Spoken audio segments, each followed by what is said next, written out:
in front of two, I suppose, young girls in their early 20s who were just chatting behind her in the middle of the service. And one said to the other, "They talk a lot about Jesus at this place, don't they?" That's great. That's what church should be all about. Yeah.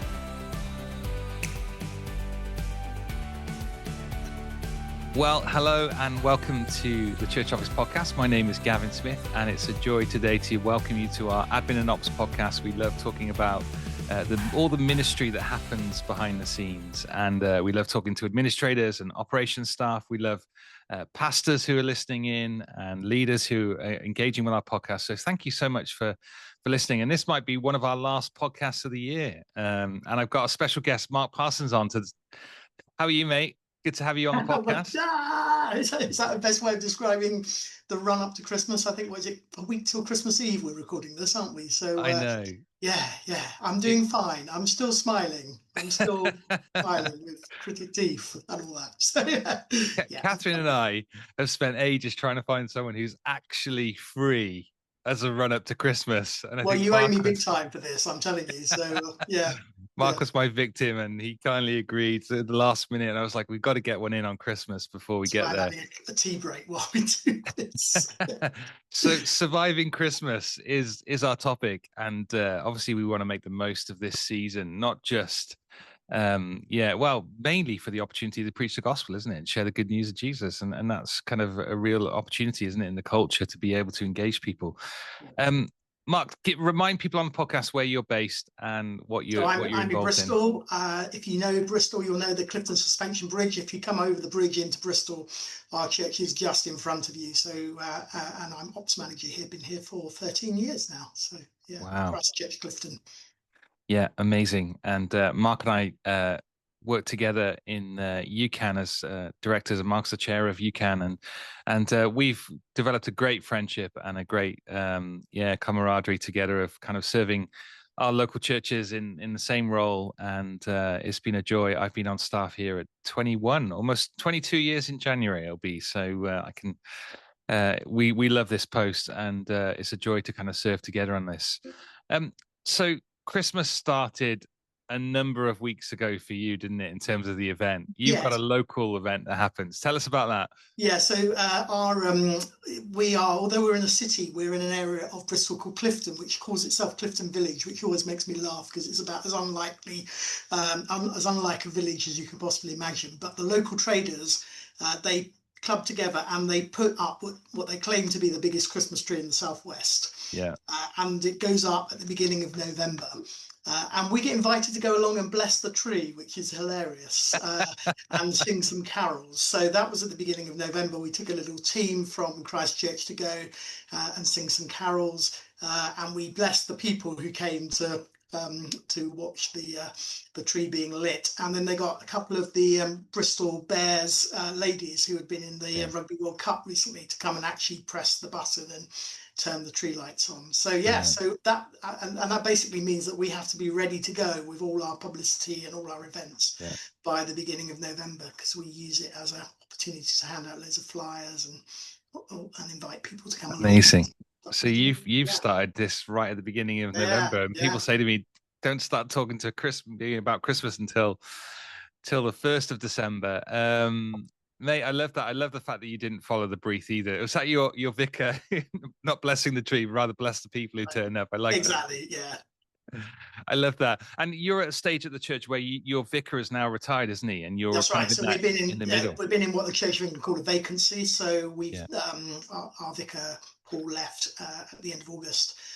And we've been in the process of putting together a parish profile, which is like an advert, job description, and interviewing for a new vicar, and doing all that in the midst of preparing for Christmas as well.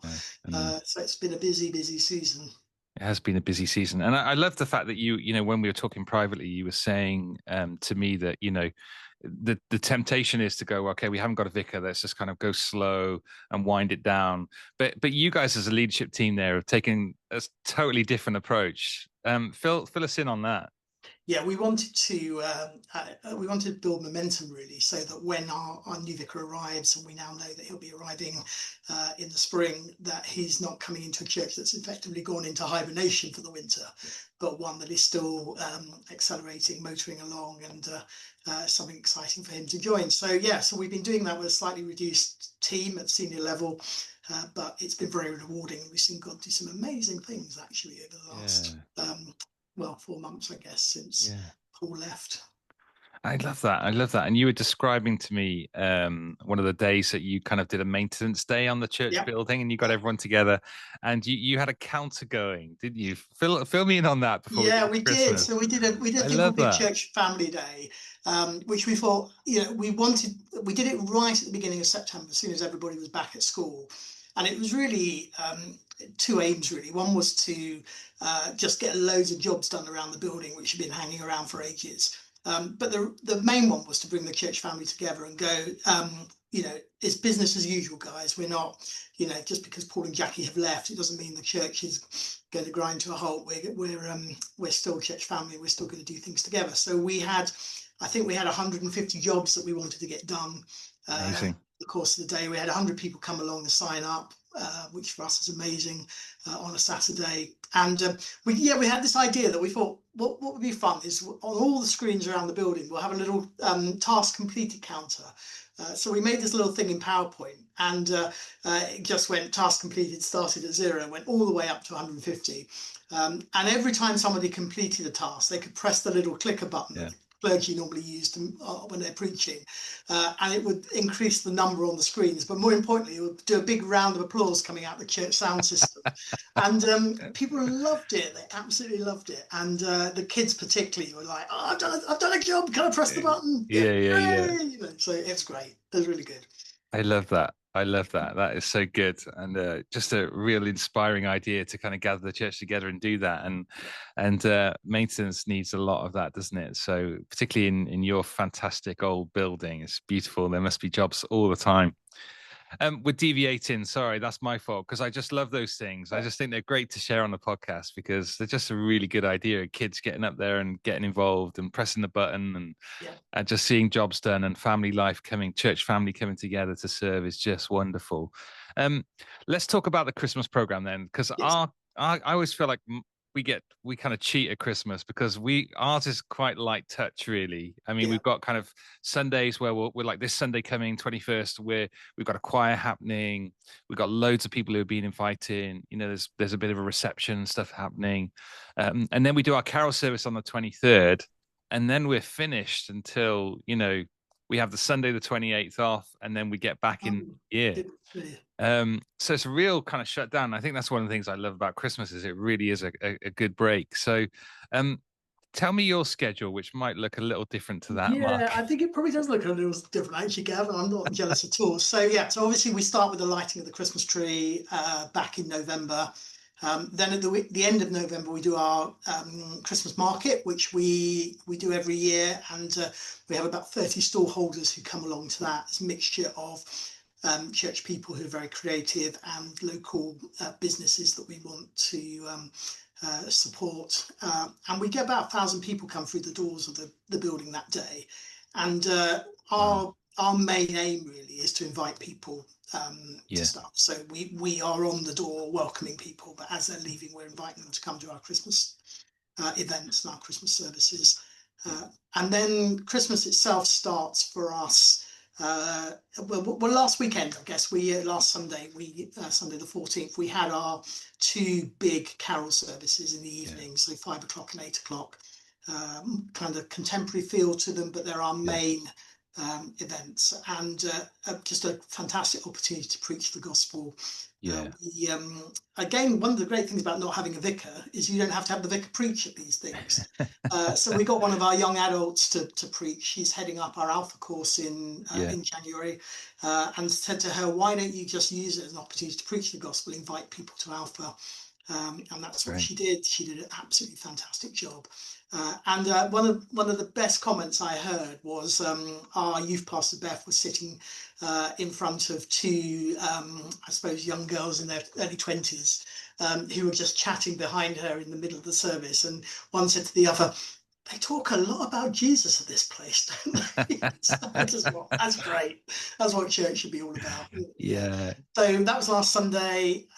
We had midweek carols yesterday, Wednesday, because we have a midweek service, mainly older people. So that was a bit more yeah, traditional choir and organ, and then they had yeah, lunch afterwards. This Sunday, we've got an all age Christmas praise in the morning. We've got Christingle in the afternoon. And then next week, Christmas Eve, we've got another Christingle on Christmas Eve. Then two services on Christmas Day, 8 o'clock in the morning, communion, traditional communion. And then 10 o'clock, all singing, all dancing, completely mad, completely silly Christmas celebration. okay, And then most of the staff team are on holiday, but because we're a Church of England church, we still have to do a service on the 28th. So okay. one of our poor clergy people has pulled the short straw for that, and we can't do that. They're coming But in. yeah, but in the midst of all that, we've got school assemblies happening.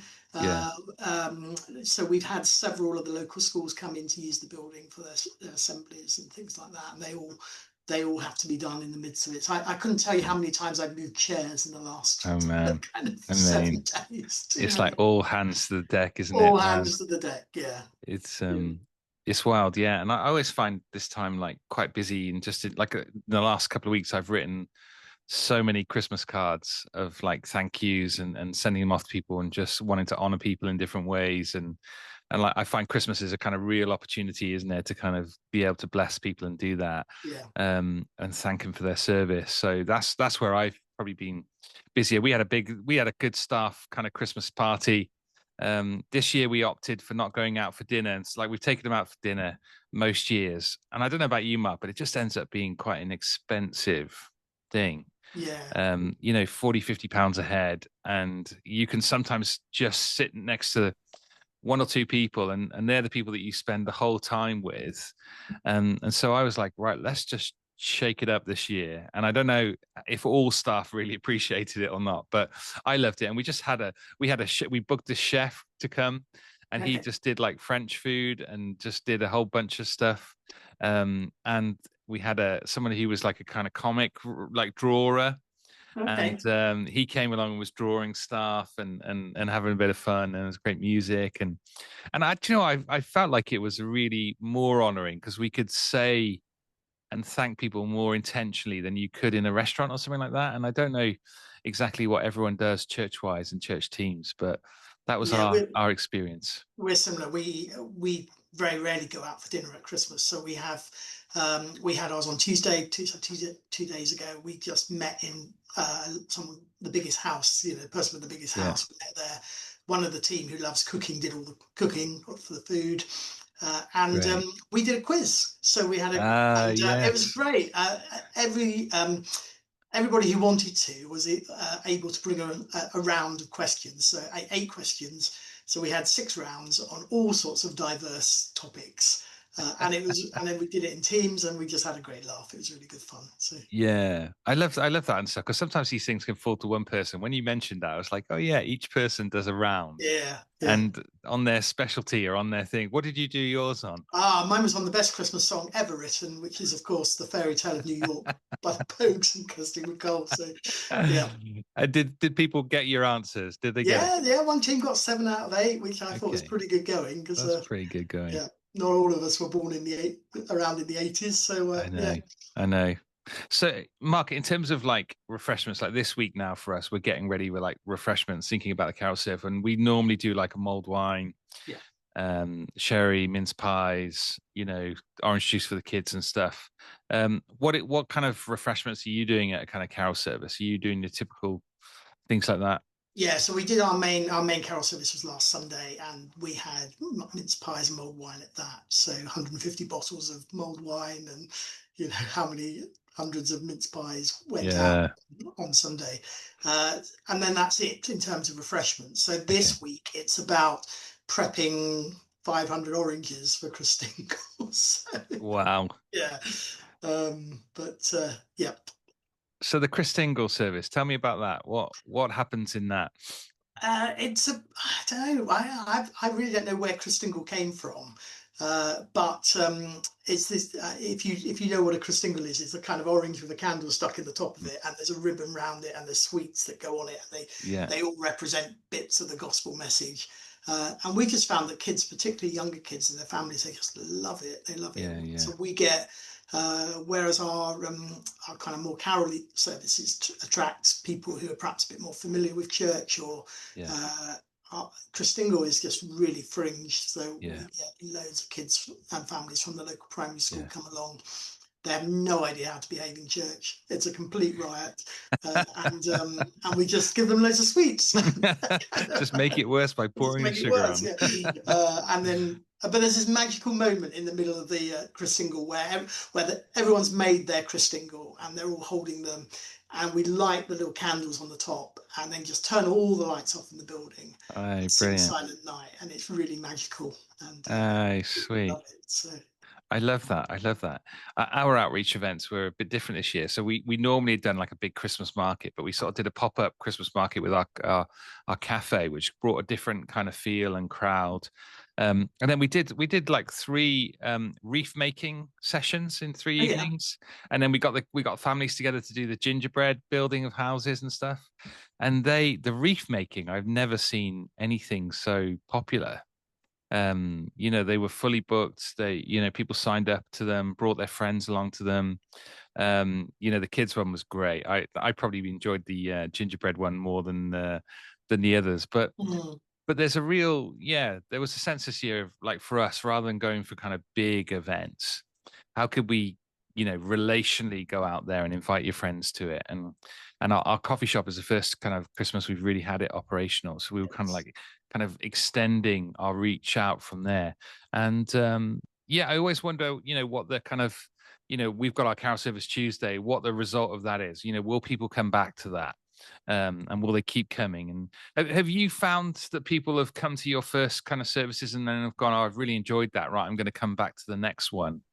Yeah, I think it's a really good question, and one of my frustrations with Christmas, because Christmas is so, it so dominates this time of year, and it puts an awful lot of pressure on the staff team. And I think for about 3 or 4 years I've been asking the question, what is the fruit of this? Yeah. Why do we do this?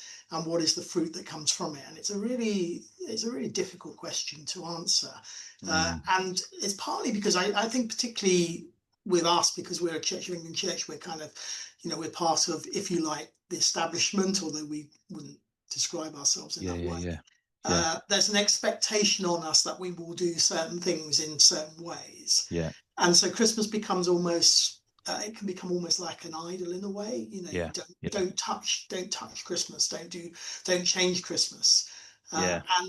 and certainly don't ask questions about the fruitfulness of Christmas, Mm, because yeah. And so this year, partly the gift of not having a vicar this year has been, we can change stuff, mm, because we want to gift our new vicar the opportunity to do something different if he yeah. wants to, and not go, oh, but we've always done it this way. Mm, So we've tried to shake things up a little bit. We've tried to do stuff that is authentically us. So we've not done a big traditional carol service with choir and organ yeah, this year, yeah, because that's not what you get on an ordinary Sunday if you come to yeah, yeah, yeah, Christchurch. yeah, You do on a Wednesday, so we did that on Wednesday, but not on a yeah, Sunday. And some people would have come on Sunday and gone, oh, that was a bit weird, wasn't it? But we know that other people came and yeah, absolutely loved it. And again, as I was saying earlier on, with our friend Alyssa speaking on Sunday, just trying to be more intentionally invitational, particularly thinking about Alpha, because for us, again, being Church of England Church, people come at Christmas. I have yeah, no idea why, but they do. yeah, That yeah, that's yeah, that's yeah, one of the things that people do around here, and so we have that captive audience, if that's the right phrase, yeah, and yeah, that's an opportunity to share Jesus with them. Yeah, but in terms of the fruit, I really don't know. The fruit we'll know the fruit on the 15th of January when we see how many people come to Alpha or not. yeah, That yeah. will be the test. Yeah. Yeah. It is a really hard question, isn't it, to do? Because you're right, there is a strain on staff, isn't there? For us, getting all the decorations up and decorating the building is a big task. And then the events that you run and getting all the resources ready, all the teams and ready. So there is so much work that goes into it. And you're right, you are asking questions, you know, are we doing this just because it is tradition, or are we doing this because there really is fruit? I think you're right, isn't it? Maybe a takeaway from the podcast is it's the intentional bit, isn't it? We found we need another step to invite people to. So Mm, Christmas isn't like the end, kind of right. Well, we've made it, but actually we want to get over the line and go. Well, actually in January there's this happening, or mm, there's a discipleship explored, or an alpha, or Christianity explored, and those things, and yeah, kind of intentionally doing that well, isn't it? Because Christmas is quite a time for reflection, isn't it? People do stop, don't they, in the new year and go, okay, what is my life about? And so many people that we've been, had on the podcast, or church leaders that we're talking to are saying, this quiet revival is happening, and how do we make the most of that this year is a big question. And I know we're kind of right in the midst of it as we kind of launch this podcast, but it'd be really interesting to hear from some of our listeners what was their experience been of Christmas. How do they measure fruits, and what changes might they make based on that information that they present? So it is an interesting topic. Yeah. remember a few years ago, probably about 4 years ago, we did as we started to sit down as a staff team to think about Christmas, probably in September, we asked our staff team what would be success for you for this Christmas period. And it was really interesting. One of the answers that came back really strongly was, I'd like to get to Christmas Day and not be completely dead. Yeah. And we thought, Yeah. oh my goodness, we need to do, if that is the marker of success for our Yeah. staff, Yeah. Yeah. Yeah. then we are doing things very fundamentally wrong, and Yeah. we need to make some big changes in the way we do stuff. So we've tried, I don't know how successful we are, but we've tried over the last couple of Yeah. years Yeah. not to kill ourselves over Christmas. It's so Yeah. easy to do. And what you're describing to me as your program this year is lighter than it was the previous year, isn't it? Yes, And absolutely. so Yeah, you've taken that on board and applied that. And again, your busyness compared to ours. yeah. Um, and you think you're right. We talked about doing a kids carol service this year, and we just thought it'd be a really nice touch to have their church, kids invite their friends. But we looked at it and just thought, I don't know if we've got the capacity. And it does take a bit of courage, doesn't it? Because there are so many good ideas that come forward of how we can use this season. Mm. But you're right, unless they come to the table in September Yeah. and they're talked about in that kind of bigger picture, then yeah, we can suddenly be running so much that we lose our joy in it, don't we? And Um, and that affects our families and our experience over Christmas. So yeah, it's a good point, isn't it? And it's yeah, I mean, there must be some administrators and managers out there that don't get the option. They are just asked to deliver it. And I suspect for a lot of Anglican churches, that is the expectation, like you were describing, Mark. mm, yeah, I think we've also tried to be kind to our staff in terms of leave as well. So I know some churches ban all leave in the run up to Christmas. We don't do that. We have staff off, throughout December, and we encourage that so that people don't arrive too Yeah. exhausted on Christmas Day. And yes, that needs a little bit of forward planning Yeah. and that kind of thing. But we find the staff rise to that, and if they're going to take some time off in the run up to Christmas, they'll work a bit harder to get everything done before that happens. Yeah. But because there's other stuff. I mean, there's presents to buy for the family, there's cards to write, there's family to visit, and all those kind of things. And Christmas shouldn't just dominate, or church Christmas shouldn't just dominate our lives at a time when everybody else is out there doing their Christmas shopping and going to parties Yeah. and things. Yeah, good. How is your Christmas shopping going, Mark? Well, you know how my Christmas shopping is going, Gavin, because you phoned me up in the middle of it the other I night. did. Yes, I have all my presents all neatly wrapped behind me on the Neatly floor. wrapped as well. Yeah. Okay. So I had a little panic yesterday. I don't know why, but I suddenly thought, oh, I've got to wrap the presents up, because in my brain Christmas was like tomorrow. But and then I realized I got a whole week to go, and I was like, yeah, You're ahead of bonus, schedule extra already. time. I'm ahead of schedule. I love that. Yeah. How's your Uh, Christmas shopping going then? Have you bought any Yeah, presents yet? I am feeling a little bit of pressure because Emma says she's got me a big present this year, and she says like, she doesn't have these ideas very often. So I'm like now feeling, okay, what has she got me? And have I done a good job in returning gifts that, that would be as thoughtful as she has? But yeah, I haven't started wrapping anything yet. We haven't quite finished some of the kids stuff yet, and I think because Emma started a new job, we're kind of like this is probably our most disorganized Christmas we've ever had. So I've taken tomorrow off work, Friday, and I'm like, Well okay, done. we're gonna sort this out tomorrow and finalize everything. So the turkey's been bought because I did hear there is a shortages of turkeys. Ooh, okay. So Well, if you're listening to the maybe podcast, we'll be having fish and chips on Christmas Day then.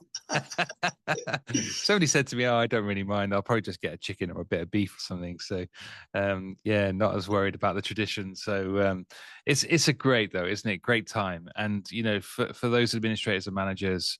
I do hope and pray that as you get to Christmas Day and Boxing Day, there is a grace for you to rest and time off.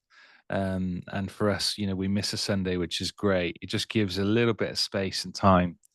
And I do hope, for you that you get a rest as well in the midst of that. So a busy year, isn't it? This term is a crazy term. September to December in the life of a church is wild. And are you kind of thinking, when does your mind shift to the new year, Mark? Well, And the again, it's one of these quirky Church of England things. Is that the someone somewhere decided that the financial year for Church of England oh churches would no. end on the 31st of December. So, Oh no. yeah, exactly. So I am, as well as thinking about Christmas, I am chasing everybody for those last minute invoices and Yeah. payments, and then starting to think almost as soon as the um, 1st of January arrives to start to prepare the annual accounts for next Yeah. year and get them through the auditor and all those kind of things. So Yeah. Yeah. Yeah. yeah, Yeah. So why they do this to us, I don't know, but that's one of those things that's set in stone and can't be changed. So yeah, so we have started thinking about next year. We've got our Sunday series planned out, and obviously we're looking forward to our new vicar arriving in the spring. So there's a bit of prep to do for that, yeah. and all sorts of things happening. Yeah, Yeah. it It's doesn't great, stop, isn't it? does it? It doesn't stop, does it? Yeah, it doesn't. And yeah, for me, similar kind of thing. Yeah, you switch, don't you, to finance? You're switching to, okay, we always have a team retreat, a kind of senior leadership team retreat and elders um, in January, the second week of January. So you've got a week to kind of prep ready for that. So I've already made a start on thinking, right, okay, what are our priorities for this year? What's our vision for this year? How are we doing in our mission? All those kind of questions of, where we're at and where do we want to go to and how do we need to do that? All those things start coming out, and I thrive on all of that. So I really look forward to the new year as well, jumping into some of that space. So yeah, exciting times. But again, it's been a really great year, and we've known God's faithfulness to us as a church. We've known Him through the church office, and God's kind provision for us, and through UCAN and our work that we do together, Mark. That's just been wonderful, isn't it? We've known grace Oh, in that, and we're looking forward to the conference happening in June, mate. absolutely. Yeah. We kind of are at a kind of, well, biannual, isn't it? 3 day Yeah. kind of Yeah. conference for managers in UCAN. And if you've not heard of UCAN, then go and check it out. And yeah, check out the conference, the Cutting Edge Conference. It's all about being equipped in our roles as managers, and it's a really good time, isn't it? It's about 100 of us go away for 3 days and love it. So looking forward to that. Well, today, let me finish with a shout out to our sponsors. Normally do it at the start, but me and Mark got straight into the conversation. So, really appreciate Gavin and the team at Church Street and their Yes. support of the church office and what they do and how they serve churches and administrators and managers all over the country with some just brilliant database. Brilliant modules that just serve you in so many different ways. Let me encourage you to go and check it out at churchsuite.com to get a trial or talk to one of us We absolutely love it, Mark. You We do as do. well. I'm old enough to remember life before Church Suite, and you know, there are some things about the past which are lovely, but that's not one of them. So I don't know how we would do Christmas without those guys. It's great, and then they're constantly updating it, and there's training videos in there. There's a new communication button as well now that you can get into more easily, and so yeah, really good stuff. And yeah, it's great to be able to partner with them. So Mark, thanks for coming on the podcast. Thanks for chatting about Christmas, surviving Christmas. Looking forward to the new year. And yeah, thank you so much for listening to the podcast this year and supporting the church office. And we'll look forward to seeing you in 2026. Goodbye, everyone. Bye.